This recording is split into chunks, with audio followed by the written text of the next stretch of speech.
Against this right back, Charlie.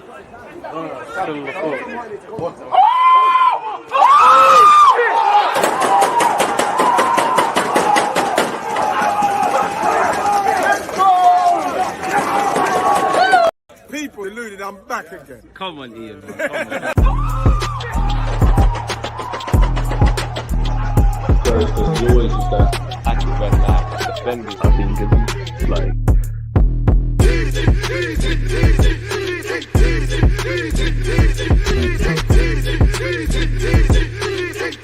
I think it's like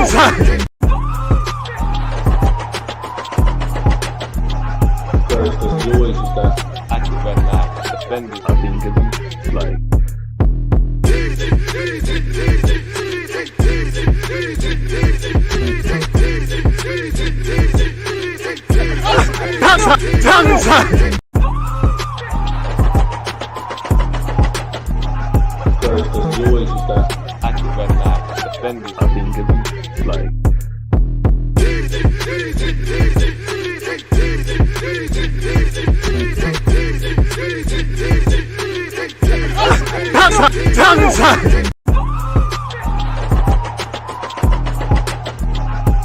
because you always use that active red flag defending. I think it's like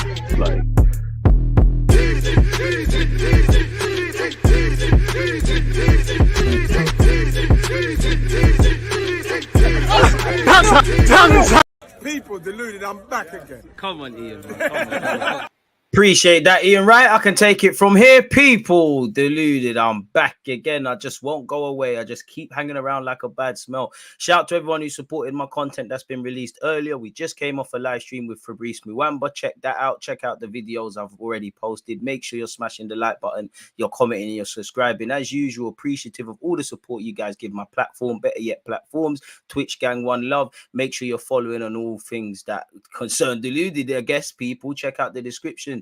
Now let's crack straight on, people. I can't lie, selfishly, our first stop is actually going to be The Athletic, because just before I came online, I saw an article and I want to read it because it's Arteta. We love the guy, don't we, people? So in a rather selfish mode, I'd rather want to get through this first times first. Smash the like button. Any comments you have, feel no sort of way about getting them in. Again, Arteta's training sessions analyze how they have improved Arsenal. They laughed at him when they saw him playing the Anfield music in that, you know. First they mock you and then you're adored. Such is life.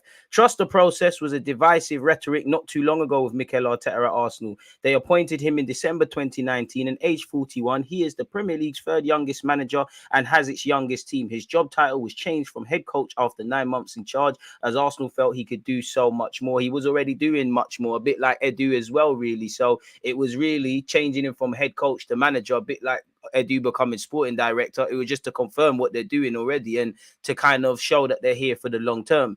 Early this month, the Spaniard reached 100 victories as Arsenal manager, with the highest win percentage, in brackets 59.5, in the club's history. All the more impressive considering Arsenal's 8-game domestic winless run during the November and December of 2020 at their turbulent start to last season. Forget all about that, man.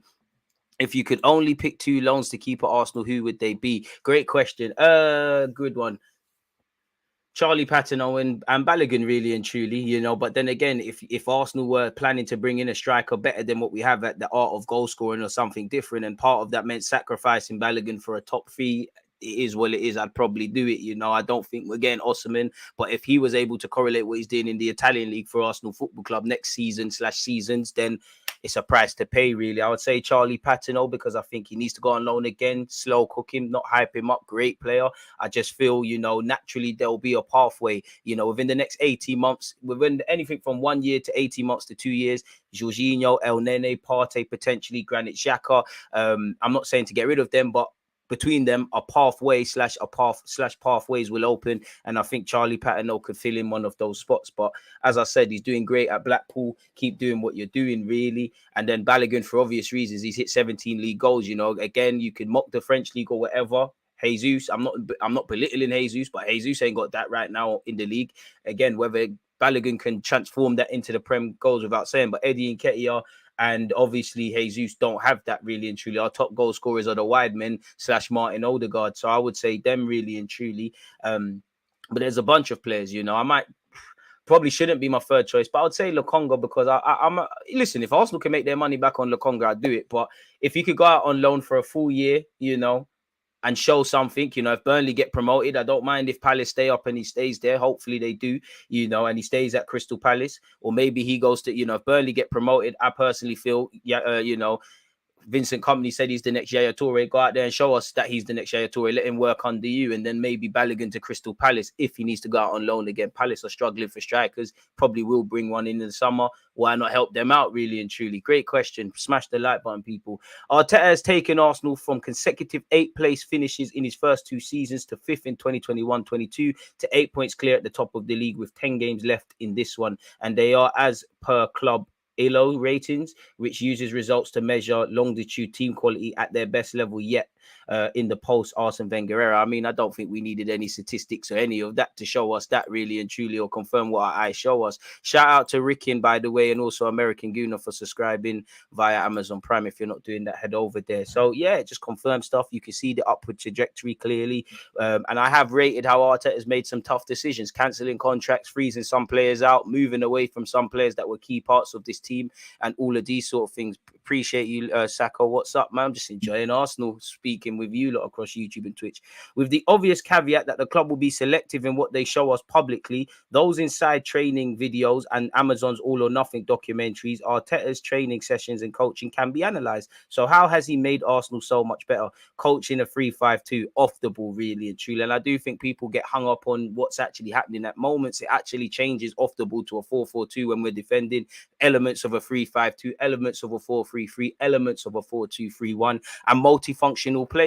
Benjamin can play centre half and at right back. There's moments he's actually playing as a centre half and a traditional right back in the game, as well as going inverted. Zinchenko's the best case study for that. Tomiyasu shown in his way doing that as well. Saka obviously hugs the width of the touchline on occasion, but as we know in the present day, that's not where you get your goals. So he's more of an inside forward. I'm pretty sure you can see him slightly out wide. He's more here where Odegaard is. And for me, it's just the fact of people are buying into what Mikel Arteta is doing, especially off the ball. There's several options. Obviously, on the left-hand side, Zinchenko, Xhaka, Martinelli. It's crazy. Trossard, when he's involved with swapping with the striker, it's all mad. Martinelli, how he didn't get nominated for Player of the Month, I don't know, but let's just keep going. And, a few weeks ago, people say, oh, Martinelli dropping for me. Zinchenko is killing how he plays. You know how fans are. But Arsenal's in-possession shape is consistent. Left-back Zinchenko rolls inside to form a central midfield pair, in brackets the white dots, as you can see, and right back Benjamin White narrows to become part of a back three.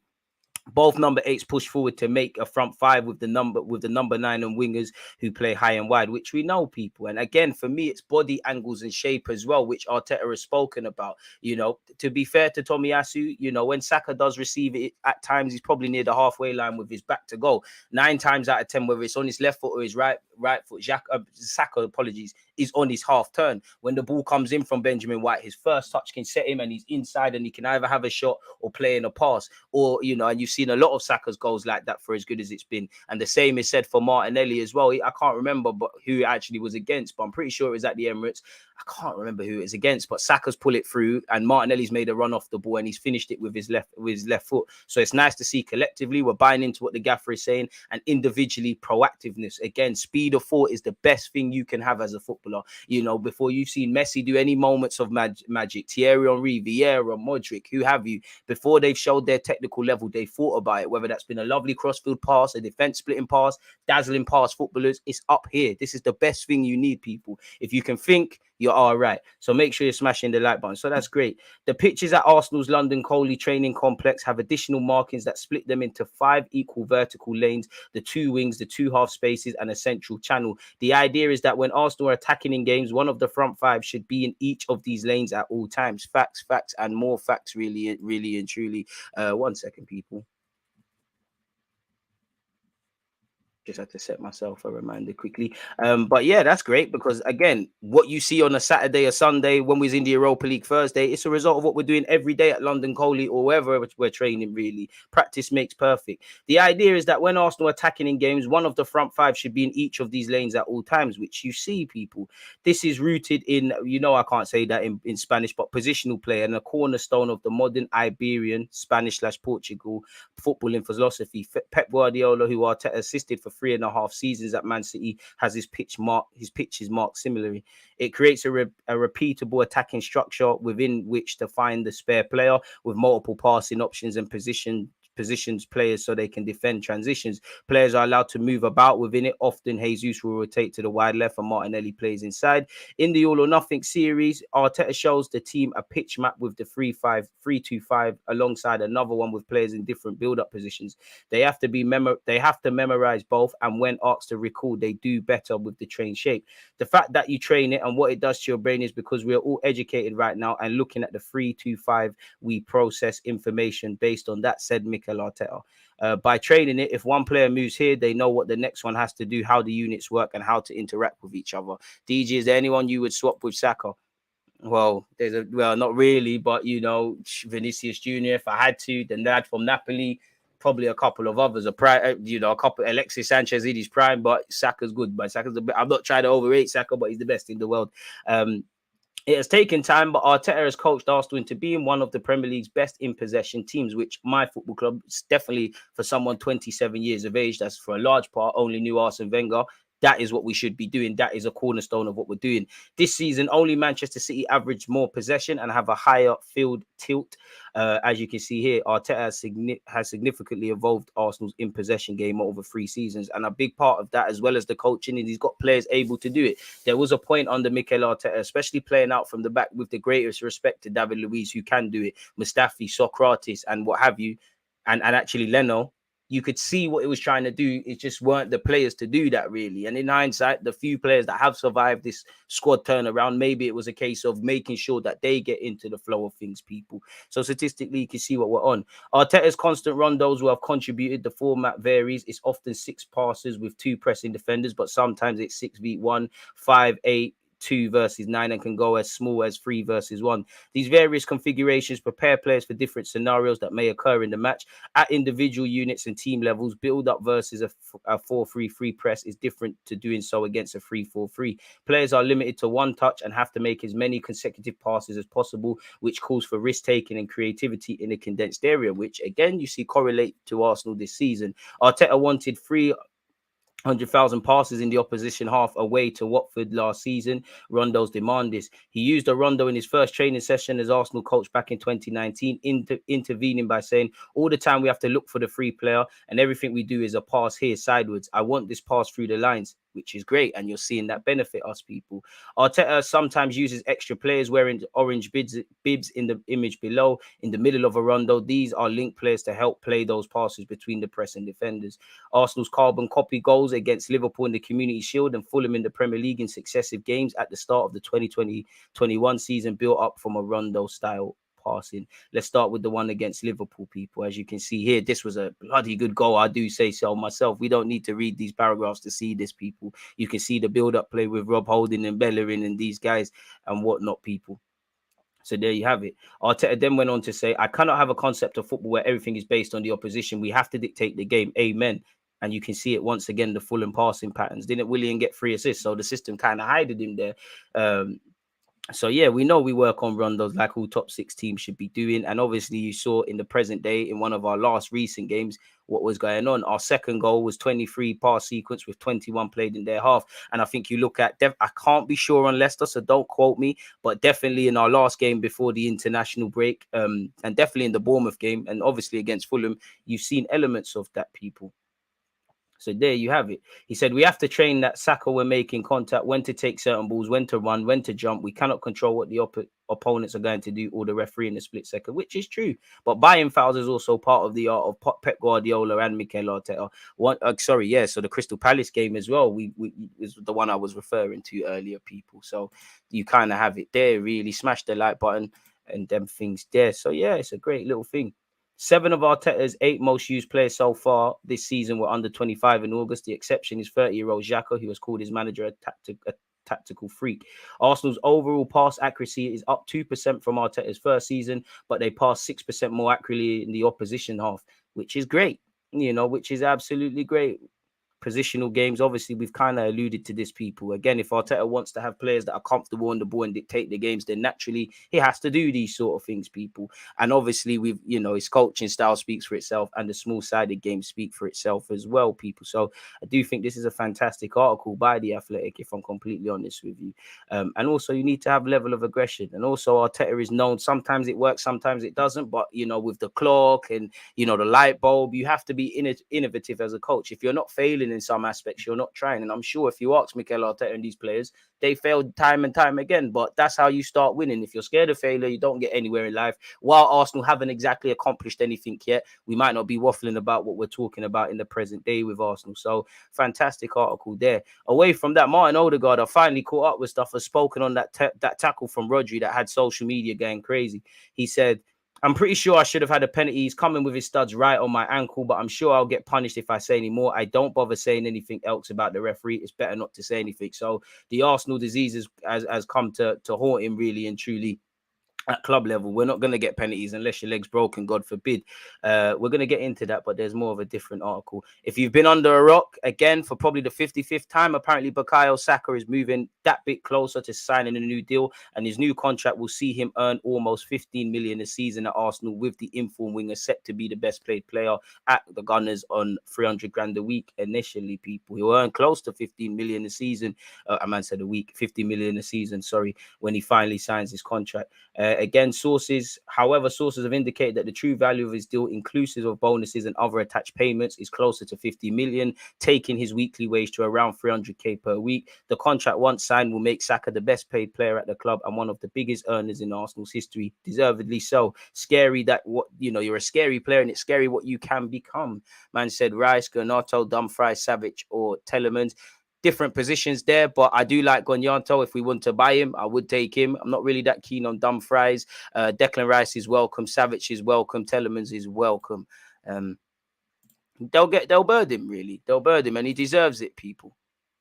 Garnacho, Telemans not good enough for this new Arsenal. Bit harsh, but fair enough. The deal, however, will be short of Mesut Ozil's previous 350k per week salary at the Emirates Stadium. The 21-year-old has become a vital player for club and country over the past 12 months. A host of clubs, including Manchester City, have been monitoring Saka's future, given his current deal is due to expire at the end of next season. But Saka has privately made clear that he wants to stay in North London, having been convinced of the club's direction under Arteta. The forward is eager to start his Champions League career, and barring an almighty collapse, Arsenal qualify for the competition for the first time since 2016-17. Tears in my eye, really and truly.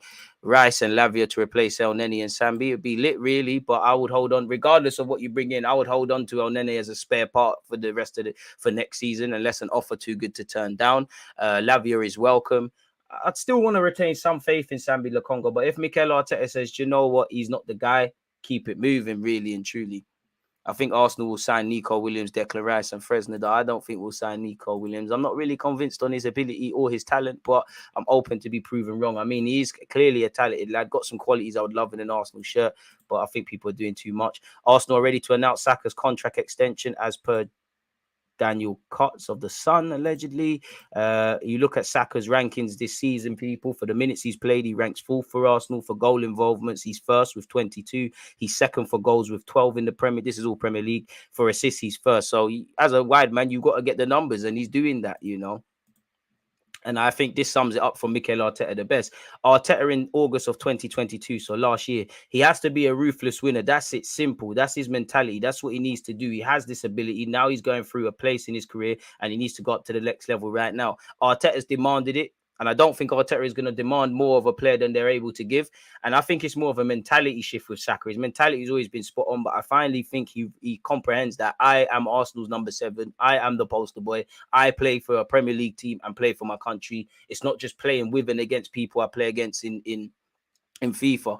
300k for Saka is too much. Where do you go next? He's still a youngster, should have been 200 to 225. Then in a few years sign a new contract. I mean, Mike, but then again, it's more or less the same sort of regions. Arsenal are not going to commit to a contract that is allegedly 15 million if they're not making more of him. And again, you are right. Money has corrupted a lot of characters. Inevitably, Saka is a great footballer, but every footballer goes through good and bad patches. Every footballer, and Saka isn't going to have every year of it from now till 30 31. He's bagging double figures. He's scoring every week. Sometimes he might go on a drought. You know, if he goes on a drought after signing this new deal, you know what's going to be said. So I agree with you, but you get what you negotiate. Saka, you know, is in a position of strength with Arsenal. We want to keep him. Lord knows how much it will cost to bring in someone to replace him. So I think he's worth it, really. And obviously, money can corrupt anyone in any walk of life. But when you look at some other jobs, of course, there's concerns. But if I'm a stockbroker or a lawyer or anything, and I'm 21 and I'm doing the business and I'm getting mad money, no one's going to tell me anything, really. And to be honest, you know,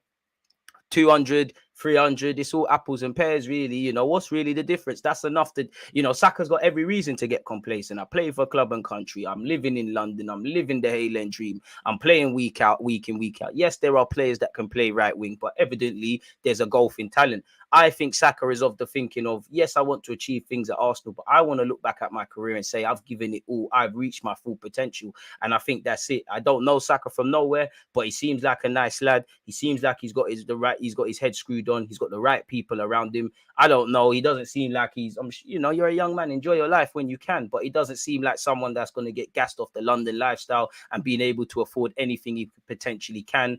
It seems like he's, you know, he's just focused on his task. So it's just a great reward of his talent, really and truly. I'm sure if Mikel Edu and that had any reservations, he wouldn't get that. And it's not a base salary of 300k. We don't know how much or how little he's getting paid. Every journalist is going to add their own 2 cents, but we actually don't know. You'd imagine, you know, it's definitely a healthy 100, 200 grand or something around them sort of things as a base. And there's probably collective and individual honors. But I think the mentality is everything, you know. And for me, it's a byproduct of what you get. I hate to refer to the business side of things, but they're not going to give him that contract if they're not making more of him, whether that's what he's achieving to the club. Obviously, Saka's brand is now improving as well. Every time you look on social media, there's, whether it's Nando's or New Balance or whatever, there's a new brand trying to work with him.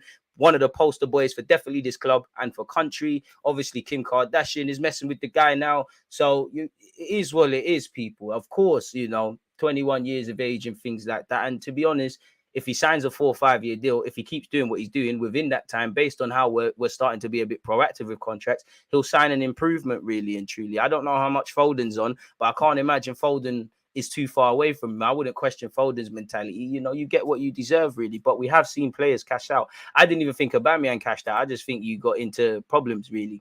You know, you look at Saka's last couple of games for England, people. In his last 16 games, he has 7 goals and 3 assists to his name, 10 goal involvements in total. So he's doing what he needs to do. Saka is a professional. I don't think money will phase him. Well, money can change everything, bro. Let's be honest. Money can make everyone feel some sort of way, and it will change you to a degree. But I don't think it's everything. You know, it's just a good reward. I think he'll take everything in his stride. You know, again, not that you need to be religious to be sensible, but he seems very religious, very focused on his values, his family, doing the best he can. He's just a good lad, really. So I think he'll be all right. And you get, let's be honest, his agent is paid to leverage that, really. You know, his agents play the blinder. Arsenal, you know, you get what you negotiate. I mean, his agent's going to get decent money off that. You know, he's got the same agent as Balogun, who might sign a new deal. Got the same agent as a lot of players. Jadon Sancho made a big move to Man United. You know, got Reece Nelson and Eddie Nketiah. You know, every 12 months, their agent gets paid. I have to really respect, is it the elite player project or elite project management or whatever? I have to respect it, really and truly. And there's also inflation to cover as well. Really and truly. I mean, it's a concern. You know, I don't think anyone's wrong to have concerns, but I think Saka will be all right. But you know the inevitable. He has a slow period. It's because he's getting paid. It is what it is, really. I'm happy for players that are doing the business to get what they deserve. Moving on from one person to another at Arsenal, fellow Highlander, Arsenal will hold talks with Folarin Balogun in the summer over his future at the club. Balogun is on loan at Reims and has scored 17 goals in Liga this season. Only Jonathan David and Mbappe can better that tally, while no player aged 21 or under has scored more goals in Europe's top 5 leagues this season. Arsenal are closely monitoring Balogun's progress, with loan manager Ben Napier feeding reports to manager Mikel Arteta and sporting director Edu. The club are, well, better yet, the Gunners are braced for summer interest in the striker as they weigh up their options. Arsenal may elect to integrate Balogun into the squad, but there will be a temptation to cash in on him now while his stock is high. The 21-year-old will have just 2 years left on his contract this summer. Another blinder by there, and I think he's got an option, but another blinder by the agent, the same agent of Saka, because Saka, you know, Balogun's going to sign an improved deal. You're going to get a sell-on clause. So yeah, man, hopefully we could percentage better yet. So hopefully we can commit these guys Balogun and bring in someone else. It is what it is. Smash the like button and subscribe if you haven't. One love, Twitch gang. Follow with Amazon Prime and just follow on Twitch. Balogun can play anywhere across the forward line. Yeah, he can, but let's cut the crap. The man's a striker. It's not a Gabby Jesus thing. I'm all for developing him and different gears, but the man's a striker. Like Eddie does. You can get into the team and take your opportunities, cool, but the man's a striker. It's not a Gabriel Jesus thing. While I think, and you can see with Mikel Arteta and just in world football, multi-positional players, provided you could do it, is a necessity to a degree now, or a necessity for a couple of players in a manager squad. Some manager strikers, and I'm sure when you're not in the first team picture, which right now Balogun isn't, whether he's playing off the left or up front, he'll take that. But let's be serious, really and truly, and he can, which makes him an attractive option. However, his departure would allow Arsenal to target a more physical striker. The club have scouted players in that mode recently, tracking Dominic Calvert-Lewin, who Everton could get relegated, Vlahovic, we all remember that saga, Victor Osimhen, who we've been trying to get since 17, and Tammy Abraham. Arsenal and all of Europe's biggest clubs have taken note of 6'3" striker Ramos Højlund, who scored 5 goals in 2 games for Denmark last week, despite being only 20. Signing a tall, powerful striker would add a different dimension to Arsenal's attack. Gabriel Jesus has led the line well until he suffered a knee injury in December, while Eddie Nketiah has shown he is a dangerous penalty box poacher. Trossard has emerged as a viable false nine, and Mikel Arteta keeps saying Smith Rowe can play up there, and we see Martinelli kind of fill in there. The conundrum is where Balogun would fit into this, but he has given Arsenal a headache with his performances this season. Personally, that's why I think all options should be on the table, either to loan out Balogun again with a new deal and see if you can do it again, maybe in a stronger league, because the critics will say anyone could do that in the French league. If Eddie went over there, he might. Lacazette looking a yard sharper there, not to discredit Balogun, really. And for Balogun, he's got, you're going to have a wealth of competition, but minutes are currency. I'm sure you should believe that you can break in. You should feel a lot more confident because you've shown a lot more consistency and ultimately competence in that role. I still think off the ball, with all the other things Mikel Arteta demands of you, still needs to come a long way. And I think you're behind Eddie and Jesus, but you're at the right place. You had a difficult loan at Middlesbrough. You've built on that. You're doing what you're doing. And he's still a young striker. I'm not saying he's going to, I hope he is, but I'm not saying he's going to be, this is his only level. I'm not saying he's going to become a madman in the future. But in his defense, I do think people forget how difficult it is to give these young players time to develop. Martinelli shows that. Smith Rowe shows that. Slight degree. Nketiah shows that. Joe Willock shows that. Balogun shown that. And inevitably, if Balogun was to sign for us, every good or bad game, like we've seen with incidences with probably more Martinelli this season, and at times, Saka, you're the guy or you're overrated and you're the guy next week. So I think with today's day and age, and everyone, this whole potential buzzword afforded to managers and players, everyone thinks that you just pop up and you're a madman. If you want to be a Michelin star chef, you'll have to learn how to properly cut some onions, and these things might take time. So I understand if Arsenal would want to cash in on Balogun. I understand if they want to give him another opportunity. I don't think a conclusion should be drawn. What I would say is if he returns to Arsenal and Arteta runs the rule over him in pre-season and says he's not there, let's head him out on loan early. But I think it won't get to that. I think, the club are braced to have talks with Balogun. And also, indirectly, we've got a lot of attackers. Some of you would like a new striker. Some of you would like a right winger. If Nelson stays, you've got Saka, you've got Martinelli, you've got Trossard, you've got a bunch of attackers. There's only, whether you're a 10, a winger, or a striker, there's only so many of you that can be on the bench. Yes, there's a lot of games to play, but Arteta, I hope he does what he did this season, next season, in that Europa League, which is going to be Champions League group stages or whatever it is next year, and the Prem. There's not too many opportunities for rotating the squad. Keep the same 11, keep running. When injuries start to play a part, obviously the turn of the new year, you've seen a number of, we've had injuries since the start of the season, but you've seen that you need a squad. You can never have too many players. So yeah, I can't lie. If Arsenal sign a striker that is a bit more different, and we can, not that I don't think Arteta wants to do it, but can be a bit more direct at times and probably, more of an aerial threat. Like if you could find a Giroud sort, or I don't think we're getting Osimhen, but if Osimhen was signed in an ideal world, then he can correlate what he's done in Serie A in the Premier League.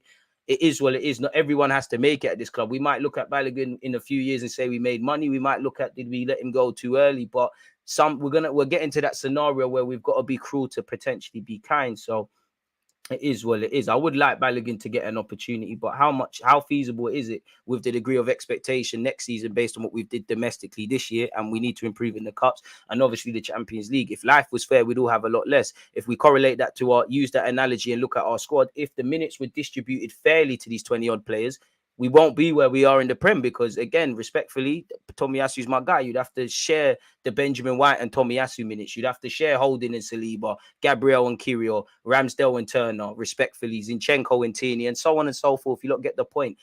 it's about getting 3 points. The first thing Arteta has to do is get 3 points, because they're the, if you don't get 3 points, that's where the question marks are coming. That's your job, really. So we'll have to see, really. Keep your opinions on what not coming. We should cash out 50, 60 million. I think anyone that pays 50, 60 million for Balogun, I think you're bugging out. I think 35, 40, probably fair value for someone that's played 10 million, but 10 times for us. But at the same time, whether the footballer's ability and actually their price tag, it's gone out the window a long time ago. There's still value in the market. Zinchenko, Jesus showed us that. There's a cup, Trossard showed us that. But for every one of those, we've missed out potentially on some targets that Arteta has wanted. We should cash out and get Tony. Tony's going to cost a pretty penny. My Saka deal would have been 220 a week and a 200 million release clause. I don't want a release clause in his contract, but it is what it is.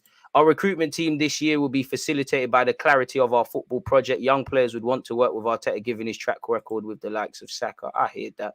I've been impressed to see how Arteta has developed everyone's game. Even some of the older players like Xhaka and Nketiah has also gone up a level when I thought he was done at Arsenal at some point. If we were to sell Balogun, how much would you be happy with? I think, if you could get 35, 40 million, I still think we'd be selling him short, but he's contracted until 2025. You're going to have to make a decision on him sometime, Again, we've made our decision, I'd assume, with respect to Nelson. He's probably the only one on contracts that run out this year. Obviously, 2024, the Pepes, the Maries, the Cedrics, we've probably made a decision. 2025 on paper, I'm not sure on Ramsdale and White. Something tells me they're there, but definitely Balogun, Partey, Nuno Tavares. Again, 3 different players, 3 contrasting views on such people. So it all depends how you look at these things, people. So that's that where Balogun's concerned. The striker would love to make the grade at the Gunners, where he came through the academy, and he has a picture of himself in an Arsenal shirt by his peg in the change room at Reims changing ground, people. And he's obviously been out of his comfort zone. And again, he has previously spoken as well, people, about how, he'll sit there and speak with the club. Again, we went over this, but Arsenal are expecting Thomas Partey back at London Coley on Tuesday, which is today, where they'll assess him. Partey felt something in his right leg during a training session with Garner on Sunday, but sources close to the player insist it's not a hamstring issue and believe he should be fine for Saturday's game. There's some rumours he's out of Liverpool. I hope we're playing games where him and Saliba are concerned, people. Arsenal sweating on the fitness of William Saliba and Thomas Partey, while Eddie Nketiah is closing in on a return, people. Let's see specifically what is said, people. As we know, Thomas Partey was an unused substitute against Angola for Ghana in the African Cup of Nations. Again, we did send our physio over there to look after him. Speaking after the Angola game, Ghana manager Chris Hughton said Thomas has some small issues, a small injury issue, and we felt it was too big of a risk to start him, thank God. And we also know Tomiyasu and Saliba picked up knocks before the international break. Saliba limped off in Arsenal's Europa League exit against Sporting Lisbon, suffering an issue with his back. The Frenchman would then miss the clash with Palace. The French national team would officially announce that the defender would not be available for the upcoming games with the Netherlands and Republic of Ireland. Saliba will now undergo further assessments to determine the severity of his injury. We hope that's a bit of game playing where Arsenal are concerned. Tomiyasu's had surgery. His season's done, like El Nene's. Nketiah has not played since the Gunners' win over Everton. An ankle injury has kept Nketiah out since the beginning of March. The forward is still wearing a protective boot and is expected to miss the clash with Leeds. He would have loved to have played against them. So we hope these players are back sooner rather than later, but we need them back when they're needed. Apparently, Chris Wheatley has shared something on William Saliba. He has said he has, from what I understand, to be a hamstring issue. Oh, gosh. So it's not the back. He's not appearing for France while he recovers from that. Expect him to be out for a couple of weeks. He could be back sooner than that, but the initial prognosis is a couple of weeks. Arsenal have options, but Saliba at the moment is expected to be out for a couple of weeks or less. Brother, please, Liverpool, Anfield, you need to be there, people. Once again, we're very close to committing Saka to a new deal. It really is. And when you talk about someone like Saka, he's someone who's well respected throughout the squad. He has good relations with everyone from the coaching staff to the players. He's very close with Grealish and Declan Rice. Bring them to the Emirates. Luke Shaw said that if he had a son, he'd love to have a son like Saka. Madison said he'd love for someone, if he had a daughter, to meet someone like Saka. That's one of the biggest compliments you can get. Shout out Saka. He's a nice guy, man, for club and country. Chris Wheatley's weighed in on the Thomas Partey thing, people. Again, we know he's expected to be back at training today, people. We know he's had an issue with his right leg. It's not thought to be a hamstring issue, and he's believed to be fit for Saturday's game at the Emirates against Leeds, people. Hughton is understood to have taken the decision to leave Partey out on his own. There was no outside pressure from Arsenal despite the presence of Murphy. There probably wasn't, and it was the manager's decision, but come on now, there probably was. The Gunners medical team will make a decision later in the week on whether the 29-year-old can feature against Leeds. Again, Partey, Saliba, Tomiyasu indirectly. This is not the part of the season where you want to see or hear injuries, but they're part and parcel of the game. We're going to have to get on with it. Again, we've spoken about this guy before. We've spoken about this guy earlier, but Arsenal and Newcastle are keen on Strasbourg teenager Ismail Doukoure. Arsenal and Newcastle are both showing a strong interest in the Strasbourg French teenager Ismail Doukoure. The 19-year-old is quickly emerging as one of the best young defenders in Ligue 1 and is currently part of France's under-20 squad that is in Marbella for a youth tournament against England, Netherlands, and the United States. 90 Minute understands that almost every Prem club has been represented by scouts at the tournament, with Doukoure one again. I hope he's Doukoure. I hope they're saying your name right. If not, apologies. One of the standout players attracting significant interest. Arsenal and Newcastle have both been watching Doukoure since last year and have been impressed by what they've seen, while PSG, Sevilla and Atalanta are among clubs tracking him, people. Arsenal in pole position for potential 45 million forward transfer. This links us with Højlund once again. He could be available for 45 million euros. Quick profit for them, having spent 17 odd on him from Stuttgart. I don't know, man. You know, if he really is the next Haaland, bring him to the carpet. We've been linked with Lindstrom again. Arsenal among English clubs pushing to sign Jesper Lindstrom. Eintracht Frankfurt already preparing for the departure of the 23-year-old. His price tag is 30 million euros, with Arsenal three other UK clubs in the race, sources are telling Patrick Berger. And again, the actual report says, on here, take us back here. According to Sport 1 information, the offensive man, Lindstrom, who is currently injured in the ankle, can leave the club for around 30 million euros. As Sport knows, I guess the Frankfurt Dons have already been contacted by 3 to 4 major clubs, and they're open to a in particular are said to be very interested. The leaders of the Premier League like this type of player. The sum demanded by Frankfurt is manageable for the Londoners. This also applies to Brentford, who already have 5 Danes in their squad, including their manager, forgive me if I'm wrong, Thomas Frank, and are looking for such talented professionals. So we'll have to see how this develops, people. He's got a contract until 2026. Back again. I think Balogun has higher upside than Nketiah, could be as good as Osman in a year or so with Arteta's development. Let the man play before you say any of that. And I do think, for what it's worth, Balogun has a higher ceiling, but I think Eddie Nketiah, not necessarily at the art of goal scoring, but everything else that Arteta demands, is ahead of Balogun at this moment in time. And I would say in Eddie's defense, if we swap the roles around and Balogun was doing what Eddie's doing right now and Eddie was over there scoring, would we say the same? You know, Balogun's his old man. He's got a lot to do before he's mentioned in the same realm as Osimhen. And again, this is just one season. I'm not saying he can't. I'm not saying he could. I'm just saying manage our expectations, because he's going to have to take a long time to get there, essentially. Arsenal will make offer over 50 million euros for next Haaland, with Serie A side unable to say no. Once again, we've been linked with Højlund. We're going to be linked with every player, like everyone. Whether that's going to correlate to bids, I don't know. Jack Wilshere started the offensive charm for Declan Rice, people, and he's spoken about Arsenal potentially signing him. He's a player, he's a midfielder who can do anything. Anyone who supports any club would want Dec to join. If I'm talking from a selfish point of view in North London, I think he'd be very good under Mikel's watch. Mikel would develop him, bring him on even more, and he would be a massive for the team as well. I've had conversations with Dec and told him what he's doing is unbelievable. He's a captain of a big Premier League club and is always learning. You have to be respectful to West Ham. That's his club, but his future is in his hands, and it's very exciting for him because he's got everything with him now and he's picking up more and more. He's growing into this man who could play anywhere. I'm looking forward to wherever he goes. I hope it's Arsenal. Would be a massive signing and a perfect fit. Big him up, really. I don't think anyone can disagree. Saka and Lavia have the same agent. This agent, hey, listen, how have you got Balogun, Sancho, Saka, Eddie, Lavia, and a whole bunch? I have to respect it because you're getting paid every year. Lavia, you got paid off the move to Southampton. You're going to get paid when Lavia goes. You got paid off the Eddie thing. You're going to get paid off the Saka thing. You're getting paid, man. I have to respect it. Chris Wheatley has been speaking about the interest in Romeo Lavia. He's definitely the kind of player Arsenal will be looking at this summer. One interesting fact about Lavia is that he shares the same agent as Saka and Nketiah. That's quite a notable thing as well. Arsenal have a good relationship with the agents of Saka and also Reece Nelson if he signs a new deal. And they've done a lot of business there in recent years. This is definitely one to look out for in the summer. He's one of the players on the shortlist and one to watch out for in the summer. You know, many players are selected, few are chosen. Van Persie said it, you know, he believes the title will come here. Go away, man, because you was whoring yourself out to Man United and all of that. Allow it, man. Don't try and bread us now, really, whether we bring this home or not.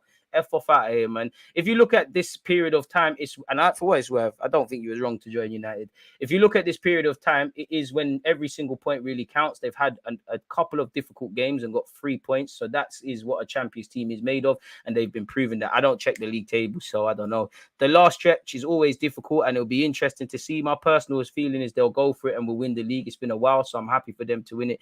Boy, it's crazy. We've got to go to Newcastle away, welcome Chelsea to our place, got to go to the Etihad, got to go to St. James's Park, playing a couple of teams that are fighting for their lives, starting on Saturday against Leeds.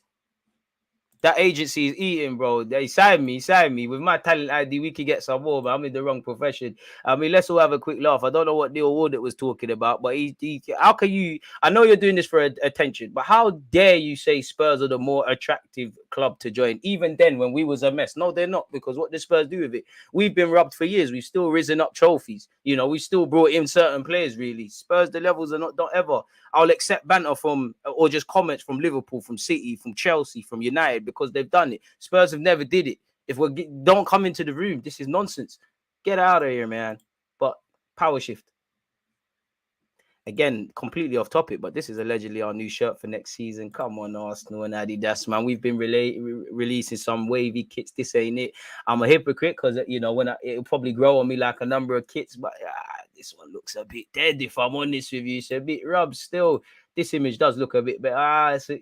This looks a bit better, but it's a bit rubbed still, people. I'm not going to lie to you. It looks a bit rubbed. We all know Caicedo of Brighton's going to have a lot of interest. Liverpool could look to sign Arsenal, target Caicedo. Everyone's going to try and buy everyone. No one's going to have a free chance to sign Lavia, to sign McAllister, to sign Declan Rice, to sign Zubamendi, to sign Milinkovic-Savic, to sign anyone Arsenal have been linked with, or any other club, really and truly. Liverpool could look to sign the Brighton and Hove Albion midfielder for what it's worth. Taylor, who's the journalist who said such, he said, I think there are other options that Liverpool will look at, including Caicedo. Again, with him signing a new contract at Brighton, I think he's very much going to be an expensive player, almost as much as Bellingham. I mean, I like Caicedo, but I'd rather shell out the bag for Bellingham, because he's, you know, his strengths are probably a bit more going forward. But, you know, Caicedo would be lit, but I think the boat for Arsenal and him is gone. I don't know anything, people. I could be wrong. It just feels like that's just what I feel, in my opinion. Smash the like button. 37 likes. It's you lot are a tough crowd today, isn't it? Bloody hell. But anyways, Arsenal looking to sign the duo of Rice and Paqueta. I like Paqueta. I don't think your skill... I'm never going to say it's not needed, because Arsenal have scouted you. We wanted you when you was in Brazil, looked at you at AC Milan, looked at you at Lyon. I think you would fit, even though you haven't hit the ground running at West Ham. You know, you can play as an 8, 10, can play out wide. I just don't think your skill set is required with Fabio Vieira, with Trossard's ability to play 10 if needed, with Emil Smith-Rowe and obviously Martin Odegaard. So it's probably West. If West Ham get relegated, then you could pick him up. But if someone's going to fill a squad rank, you'd rather go for another 6. We're prioritizing allegedly a move for Moses Caicedo, people, after Zubamendi has made clear he wants to stay at Sociedad. We've spoken about Højlund. We've joined the race for Lavia.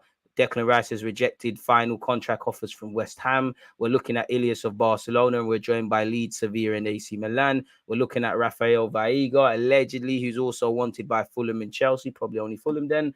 We're interested in Diaz, who's on loan from Real Madrid at AC Milan. We're set to place a bid for Zubamendi in the coming months. Release clause 60 million. For me, I'm having him before Caicedo and Declan, really, but I'm happy with something landing or two. We're in talks to try and get Martin Odegaard to commit his future until 2030. We're looking at Noah Okafor from Leipzig. We're the front runners for Moussa Diaby. Allegedly, we're looking at Esmail Benassia. Once again, Caicedo hype. Gabby Veiga dreams of playing for Arsenal in the immediate future, despite interest from Liverpool, United, and Madrid. You look at some other reports, they sit there and say conflating things. We're looking at Hazard, leave it alone. We've been linked with Brandt. We've been linked with Xavi Simons of PSV. And that wraps up any reported transfer news, people. Again, the dream is free. The hustle is sold separately. The vast majority of that is probably going to be nonsense and worse, but we'll have to see, man. Fair on expectations of Balogun. I'm also eager to see him here. 21 years of age, on course to score 20 plus goals in the top 5 Euro League. Impressive. But we were literally quoted 72 million for a 1-season League One wonder. We zanged ourselves. If we get Lavia and Rice, they both will make us challengers on all fronts. I agree and disagree. I think they'll make us stronger, but they need time. They're going to, whether you sign Caicedo, Declan Rice, or Lavia, they're all fantastic talents with age on their side.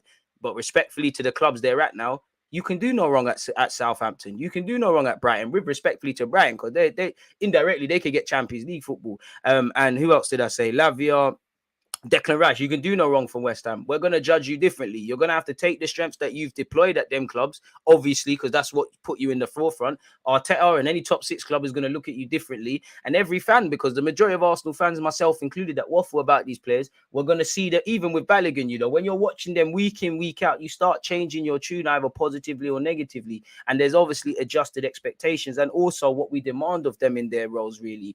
And also, are any of them curtain raisers? I could argue Lavia in the future could be, Caicedo in the future could be, Rice in the future could be. I think they make our squad a lot stronger and make me a lot more comfortable in our pursuit, like every top 6 club, of winning trophies and all of that. But did they raise the curtains at this moment in time? Like when we signed Zinchenko, evidently. Like when we signed Ozil and Alexis at the time. Like when we brought in Gabby Jesus, evidently. Not really. So it's not really fair. I wouldn't say that they tie in and they make us good. And, you know, you look at Liverpool, they grabbed a couple of decent players and they went off and done better. But I wouldn't necessarily say that, because they don't come with the territory. If you was to sign a Gundogan, a prime Yaya Toure, a prime Luka Modric, and I'm being harsh, but that's what I call making us challenges. They can help us, they make us stronger, but they elevate the squad. They don't necessarily at this moment in time, if they sign today, elevate, you know, the starting 11. In the future, they can be, of course, they've all got a lovely potential and all of that jazz. But I'd argue that's not necessarily the case, even though I actually agree with you for what it's worth. Eddie is better than Balogun, and he's the one that can be near to world-class striker in the Arsenal team. Listen, I'm happy to have the problems. You know, I want them both to shine. You know, I think fans say, not you, but I think fans do this thing where, because I like Balogun, I can't like Eddie. Bro, I like my football club more than all these youths. So if you lot can all cook at Haaland and come through the academy, great. Wavy, icy freeze, tying in with what Arteta demands, saves us a bit of money. If you can't do the job, fair enough, you know.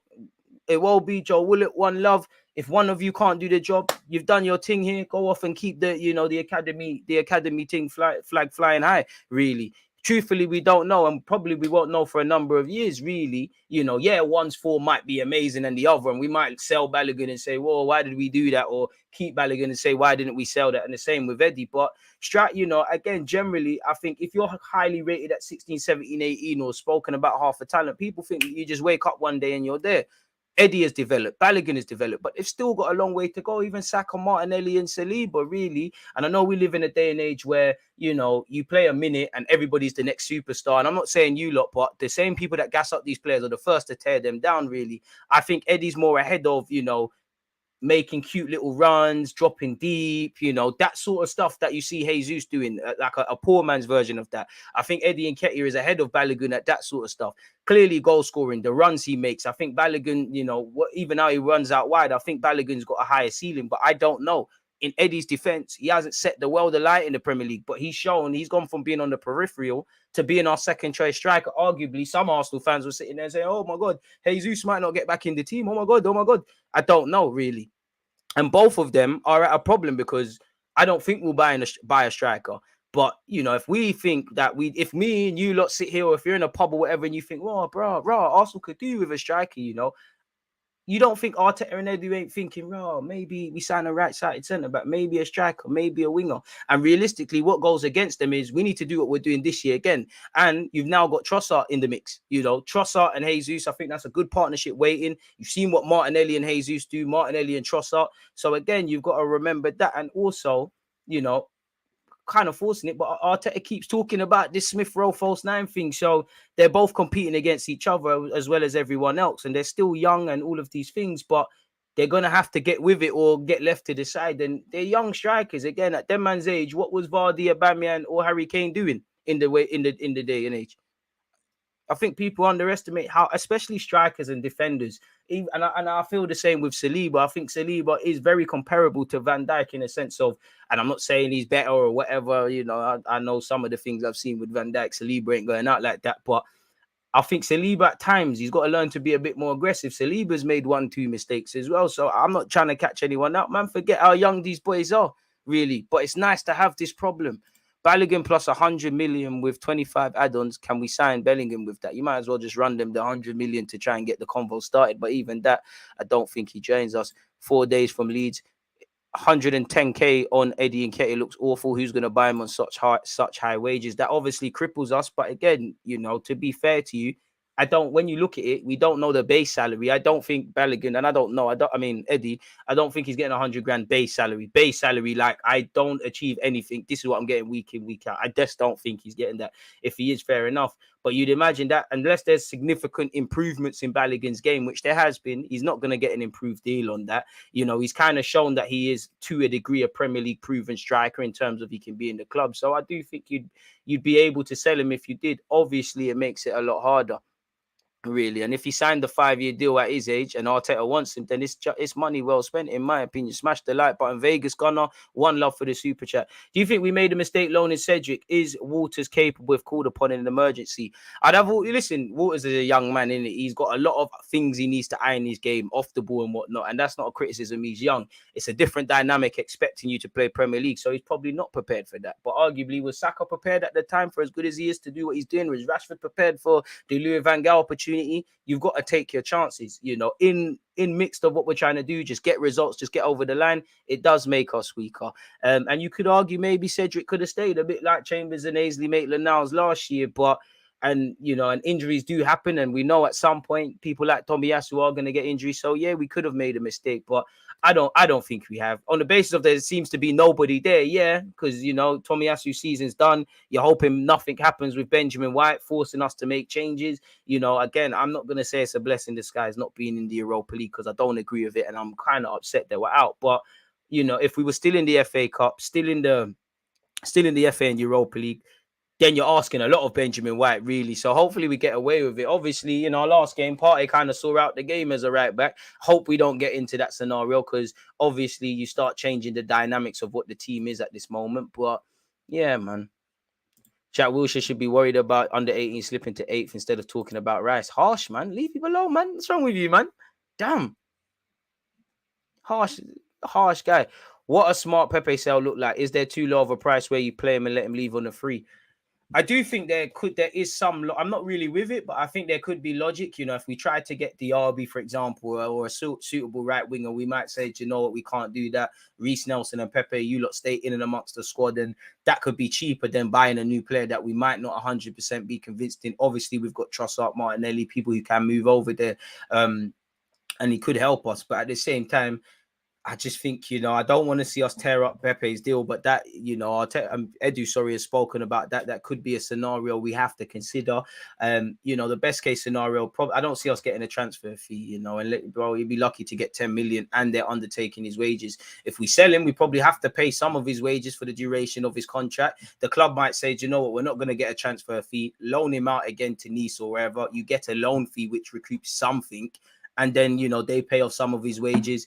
And then it is what it is, really and truly. We hope this loan, he hasn't done bad at Nice, but he's not, in the same way we're waffling about Balogun and this guy, we're not waffling about Pepe. So with a year left on his deal, he's hardly put himself in the shop window for us to get somewhat a deal. In an ideal world, you'd love to get 20 million. You'd be lucky to get 10, and you probably just have to bite the bullet, accept it, and just, concede that if you get something for Pepe, then at least that is something of that 140k a week wages not being paid. We hear everything from 60 to 100 grand a week for Cedric, 140 for Pepe, one of the highest earners. That is resources being wasted that could be put towards Saka's deal or whoever and other players and whatnot. So we're going to have to just nip that in the bud, really and truly. It feels like it's over. It feels like at a time Pepe turned his Arsenal career around under Mikel Arteta, but he's reverted back to type. It is what it is, man. I don't think Pepe has always been to blame. I think there's been factors that have gone against him, but fundamentally, as I used to say a few years ago, and some of my regulars can back me up here, when and it's kind of harsh to Pepe, but if you look at Nicolas Pepe and you look at Bukayo Saka, and we just watch 10 games and we know nothing about them, who looks like they should be the fresh kid that's just come through the academy and them things there, and who looks like the relative established professional and all of that? It's Bukayo Saka. Testament to Saka, damning on Pepe. As I said, I don't think Pepe is all to blame. I do think, he joined at a turbulent time. I don't think Arteta's ever been 100% convinced on him. I don't think he's had, like a lot of the team now, there's stability. But at the same time, he's flattered to deceive. If it was just based on talent, bro, I genuinely don't believe on the aspect of talent, there is few players that have more real talent within this and when I say Arsenal squad, everyone who's still contracted to Arsenal that have more raw talent than him. You know, Saka, I think, yes, you do. Odegaard, I think, yes, you do. Jesus Zinchenko, I think you two now, new recruits. There's probably a couple of names I'm forgetting. Martinelli, I'm not sure. As much as I think you've got raw talent and things, I don't think your talent is higher than Pepe's, just raw talent. But talent isn't everything. Consistency and consistency in performances. Everyone in today's day and age gets hung up on talent. I think there's a lot more players that have more talent than Saka. There's a lot more eye-catching players than Saka, allegedly, some fans say. But why is Saka better? He's competent, he's confident in his role, and he's consistent. And the man's a match winner and he's improving. You know, there's a bag of guys that are probably more exciting to watch on the ball than Saka, but who cares? He's doing the bits. Don't for those who are mistaking me in the back there, Saka's obviously an eye-catching player, but the difference is I'm not interested if you can do a million skills and get past your wing, your fullback. You know, if you can't get a goal or assist or provoke something, Saka can. That is what some players that are some peasant footballers that are compared to Saka, you know, certain man that ain't even got goals in Bundesliga and that Nelson shined over there, you know, can't do at this moment in time. And decision making, because ultimately that is what has got Saka playing on a regular basis. The manager, nobody's going to play week in, week out if the manager doesn't believe in you and have faith that you can put in a performance. We've got to remember football's a high pressure environment. The first people are maybe not so much now, but if Arteta plays Joe Bloggs and he's inconsistent and we lose, the first thing people are going to do is ask questions of Arteta. You've got to protect your own job. You know, Arteta's first primary instinct is to keep his job, and that's to play the best players and do what you're doing this season and beyond. The same goes for everyone else. That's why negatively, even though you should try stuff, a lot of the time when you see players or individuals or teams struggling, you see the same players playing, because when push comes to shove, managers are only going to play who they've got faith in. And I do think Arteta, rightly so, is a stickler for training. And I don't think Pepe is one of them. And I don't know you, but Monday to Friday, I think you'll have Monday, Tuesday, you might really be on it. You're the best player in training. Thursday, Wednesday, you don't half feel it. Thursday, you're good in some sessions, you're not in others. You know, Friday, we might have to do some running drills. You're not really on that. When it's time to do the ball playing drills, you're on it. I don't know, man. So I would just say, there's not too many players that are available for sale at Arsenal that you think we're going to make a profit on or anything like that. So we just need to accept it and kind of do what we've done with Mikel Arteta and Edu since they've come in, and sometimes just clear ranks, in it, really. I'm not expecting anything significant for Pepe, but, you know, I just don't want to see us, not that it's not my money, but you need to not pay that 140k a week wages up front all the time. You know, obviously the Cedrics, the Pablo Maris, Tavares, you should be able to turn that 8 into 60 million.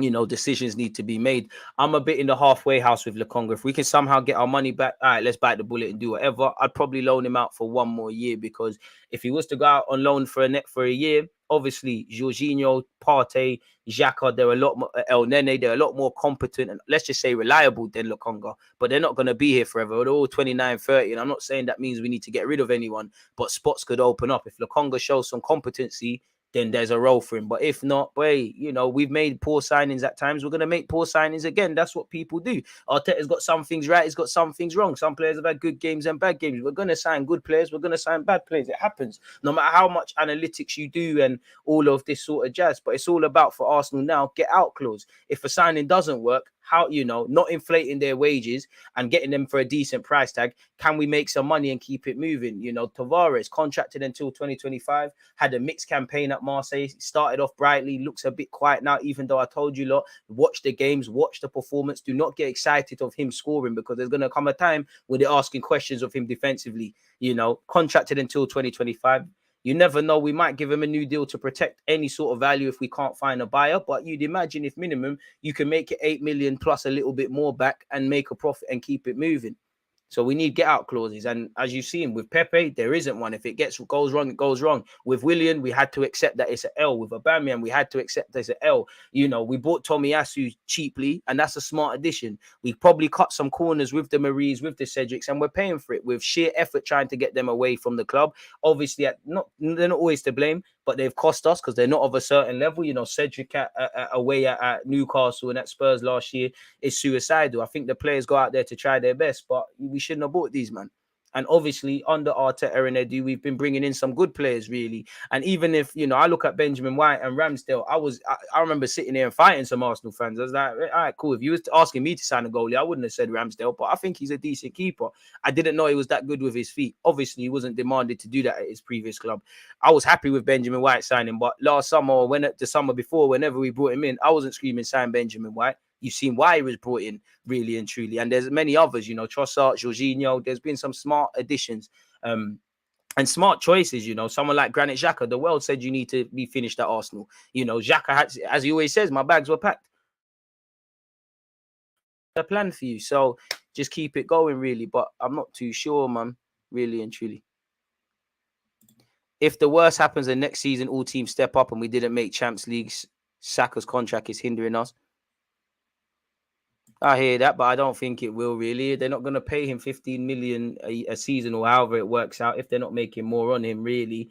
And if we was to get the Champions League this year, there'll be stuff. And obviously, if we get rid of some players, I don't think Arsenal's hindrance would simply be Saka's contract, really, if I'm honest.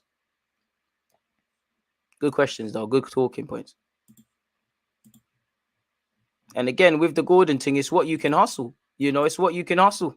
It's simply put what you can hustle. Love for this. Oh, sorry. I think I've already seen this. So, yeah, we covered that. I've seen someone say Zach Awe is the best defensive prospect to come out of Halem for years. Thoughts? Really?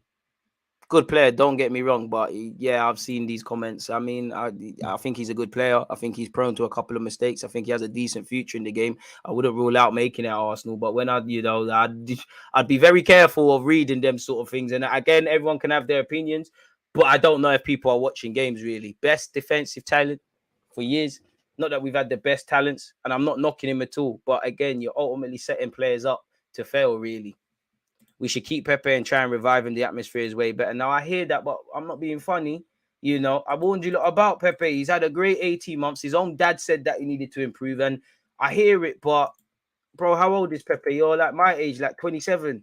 26, 27. I hear it if it's Reece Nelson and if that was Saka and that, but I actually am not for or against it, but man's 27 turning 28. You should be the finished article. So if we're going to accept what Pepe is, and his faults, that we're going to accept it, then cool. And I hear the atmosphere, but it's now the time where the man himself has to do that. You've shown you can play yourself into a Mikel Arteta team in previous years, whether the dynamics were different or not. You've shown at times, I actually feel Arteta got into him that you need to defend and all these things, but the boat seems to be done now. Obviously, I would love for him to stay and look like the Pepe we thought we was initially getting, because ultimately it's best for the club. But with his contract running down, with him being 27, it's long now. You should be one of the most reliable players now. Trossard's come in. I'd rather play Trossard on the right wing than you, because Trossard is reliable and the rest speak for itself. So if we're forced to keep him because you can't move him on, then you hope he could do a thing. But the writing seems on the wall. But you'd love for him to look like a new signing. Saka is a world-class talent, but his mentality above all is what I rate about him. Pepe and Saka is exactly why you put through academy students, sometimes overpaying silly fees. Sometimes you don't have to spend. Amen. The way Arsenal play, I think Pepe could do well now, but his time's good. I think Pepe will cook in this Arsenal team in his own way. Lokonga has not got it. Guendouzi had it. Levels plus Tavares is not good enough either. Bro, Tavares be the first one out. What is your target in the Champions League next year? Obviously, I'd love to win it, but, it's a mad thing. Just get out the group stages, innit? Just get out the group stages as a minimum and take it from there, innit? Really, I hope we could have a little season like Napoli or Benfica or them kind of clubs there. But boy, just get out the group stages, innit? I would love to go all the way, but just get out the way, innit? Just get the Champions League group stages out the way, and we'll take it from there, man. That's the minimum, really. Because I don't want to drop into Europa League. We spent so long fighting to not be in there. We'd be back in such. So just get out the group stages. Where the FA Cup's concerned, I want to win it, as I want to do every year. League Cup, not the most important. Want to go all the way. The Premier League, I want to win it every year if we have the capacity to do it. So, yeah. Tavares isn't making it, I'm afraid. I don't think he's making it at Arsenal. But just because I don't think that doesn't mean it. I think he's not. Doesn't mean it won't happen. So I'll never rule out a guy. I would love for you to look like a competent player because it means we don't have to spend. I don't think he's got it. I think you're overrated in the sense of the strengths you have on a football pitch in the final 13. He's Zinchenko are better than you at that. Clearly not reliable defensively.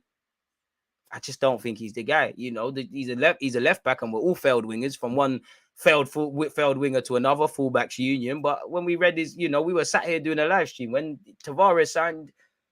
I don't know about you lot, but if a defender, if a defender talks, if a presenter asks him his strengths, and I hear a fullback, if I'm a fullback, I want to hear. I like to defend 1v1. I like to mark. I like to get tight to my man. I like to get clean sheets. I like to contribute forward. If a man's talking about I like to shoot with my right foot, I think alarm bells have to start ringing personally, people. If I'm completely honest with you. So it's just not going to happen. Even his best games in Marseille, he's had some good defensive performances on occasion, but man are just waffling about the goals he's scoring. It's not about the defending. Great, he can score. Even a couple of games he's had that Arsenal where he's played well. It's been Bandulu, Man United at home, one of his best performances. Scored, gave away a penalty, we bust case. Chelsea away, one of his best performances. Buki. The only thing I won't criticize him for is I think Arteta kind of done him dirty and left him exposed when we lost a couple of years ago to Crystal Palace. He's just not with it. And signings go wrong. Cool, the analytical team said you could get him. It's a myth. But if you could turn that 8 million into 16 plus a signing on clause, then we've got away with it, innit, really, and it's turned into a W. So we'll have to see. Tavares is contracted until 2025, sorry. So we'll have to make a decision on that. Really. Best ever Emirates era 11 under Wenger or current team under Arteta, who's winning?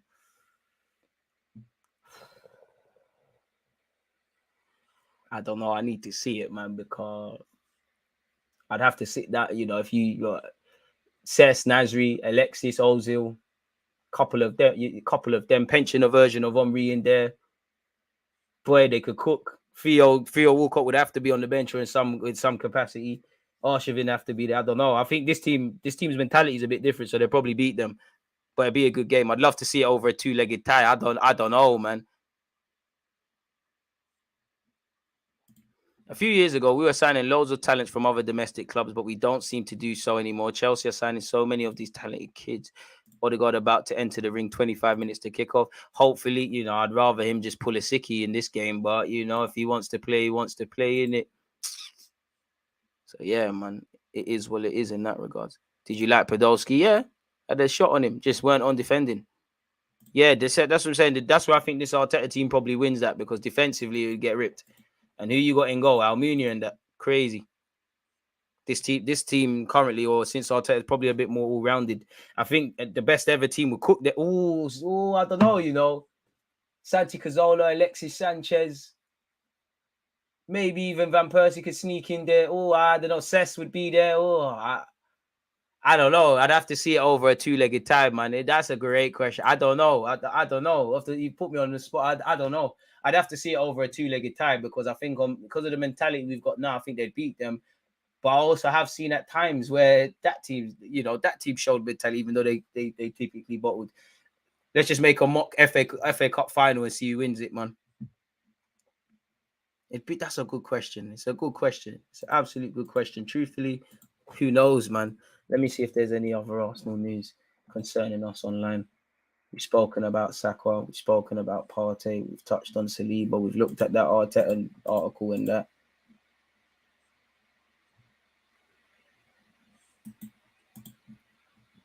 Pardon me, it don't appear like there's anything new there, really. We've spoken on Højlund.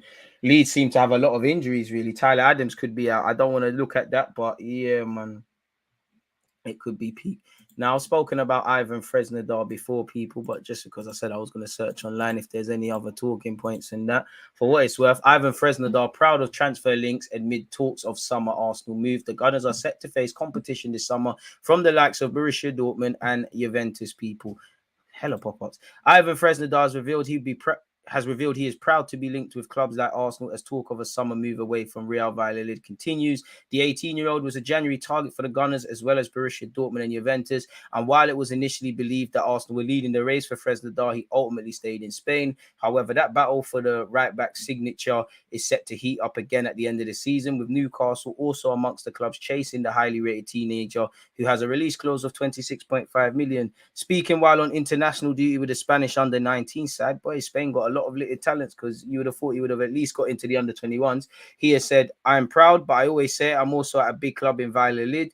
I've always valued studies with a view to the future beyond football. I'm a person who likes to learn languages. There are rumors he's learning German and English. So that could, whatever he wants to do in the future, that could help him. It's a good life skill to have. I think where, you know, probably people that live in America, Canada and England are concerned, I think people underestimate, you know, especially for economic migrants and things, which footballers essentially are. I think people really underestimate the necessity of some individuals from certain nations to learn more than one language. And I think, it's quite amazing, really. Apparently, his agent insisted at the start of February that his client had no issues with remaining at Valladolid for the rest of the season, though he did state he believes any future sale would be historic for the club. For us, it's not a bad situation, no drama, quite the opposite. For a young man, in hindsight, I would have loved Arsenal to sign you and let you stay at Valladolid for the rest of the season, because stability and that, and then you come for pre-season to get involved. You know, we've seen how difficult it can be to adapt in January. I think Bruno Fernandes had a great January when he signed for Man United. Trossard's obviously doing quite well for us. You know, people writ off Odegaard for coming initially in January. It's a difficult time. And for an 18-year-old with his first standout season, you can understand. From what I know, you basically do that inverted stuff. You look lit. I still think there's a lot of rawness in your game, but I think that's one that needs to be done. And hopefully, naturally, Tomiyasu becomes a right-sided centre-back in place of Saliba, or someone that can play across the back three, ultimately giving us more depth. And it's a massive jump from Valladolid to Arsenal, and maybe in the Champions League next year. I wouldn't begrudge him if he signed for Arsenal. I could understand if he went to Dortmund. I could understand if he went to Newcastle, in fact, as well. I could understand if you stayed at Valladolid, depending on the length of your contract, for a hot second. Yeah, man. For us, it's not a bad situation. No drama, quite the opposite. Ivan is happy to play for Real Valladolid, to be under the orders of Pacheta, who is the one who has allowed him to enjoy the way he is doing now. If one day he has to leave, we'd like it to be a historic sale for the club. So that means big money, decent money, historic sale. Apparently, Bellerin's in talks to stay at Sport in Lisbon, people. Where was he? Bellerin ducked us, and there was no need to duck us because Lisbon dealt with us. But nonetheless, it is what it is, people, in that regard. Sagna would be lit. I can't lie. This Arteta team would rip that defense to shreds. Koscielny hype. Nasri's scary, bro. It'd be a good game. That's why I said I need to see a two-legged tie. Osimhen/Tony in, Balogun and Nketiah out is needed. But if you're going to bring in Tony or Osimhen, I wouldn't be against it. Especially Tony, because I could see you not being happy with being a sideman. I could see you happy with being a squad player. What no way Cesc, Cazorla, Van Persie also would do. I think they would. That's why I need to see it as a two-legged tie, because if them lot were all as good as each other at periods as they was, Arsenal would have won stuff. But the whole 11 wasn't there, For that, for all of these players, there was times, a couple of the names you said, they had to play with a pension of Sylvester and that. So if we're going to keep it like that, it'd be an even game. Prime Alex Song. That's one guy getting ripped. Defensive mid praise for passing the ball and setting up on Rhea and that. Don't bring Alex Song into this, man. That's one of my controversial Arsenal opinions. The man was so overrated. So overrated. Arsenal did a big tune of getting some peas from him. Meaty. Alex Song was meaty. I'm sorry. That's mine. We all got one. That's mine. Song was meaty. You can't be talking about Cazorla, all these guys, and then throw him into the ring. I can't lie. He was better than Coquelin, but I'd rather Coquelin ahead of him, because at least Coquelin looked half competent. A defense of Leno, Sagna, Perma, Asaka, Monreal, plus no DM in midfield would get done on the counter. We're in the Champions League next season with knockout football. We don't have time for big chances missed. We need transitional killers and finishers. All the guys are going to miss chances, though. But I hear you. It would be an interesting one. I'd love to see it, man. I really would. If you ain't smashed the like button, smash the like button, people. But yeah, with it being an hour and 12 minutes, I've enjoyed you lot's thoughts. I've enjoyed you lot's conversation. I've enjoyed you lot's difference of opinion and all of that stuff. I got nothing more to say, so I'm not going to waffle anymore. If you haven't subscribed or smashed the like button, do such. It's been appreciative of you being here. Appreciate everyone who saw my first video that came out today. Obviously, after that, I was with Fabrice Muamba, where we spoke Arsenal. I'd implore you all to check out that live stream. And if there's anything to discuss tomorrow, I'll be back. Again, supporters club thing will be back. Where I get all the other Arsenal fans. That will be at 3:30. I should have tapping toes at some point, and I'm in talks with Matisse. So yeah, content, and more content. I hope you lot enjoy what's ever left of your day. Appreciative of you lot tuning in. Make sure you smash the like button. Let's keep growing our platforms. Twitch gang, you're appreciated. You lot stay blessed, stay safe. I'm out. There's always just that active red flag defenders. I think it's like.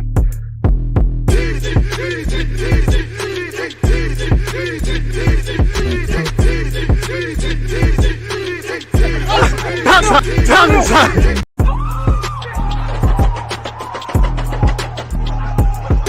always just that active red flag defending. I think it's like.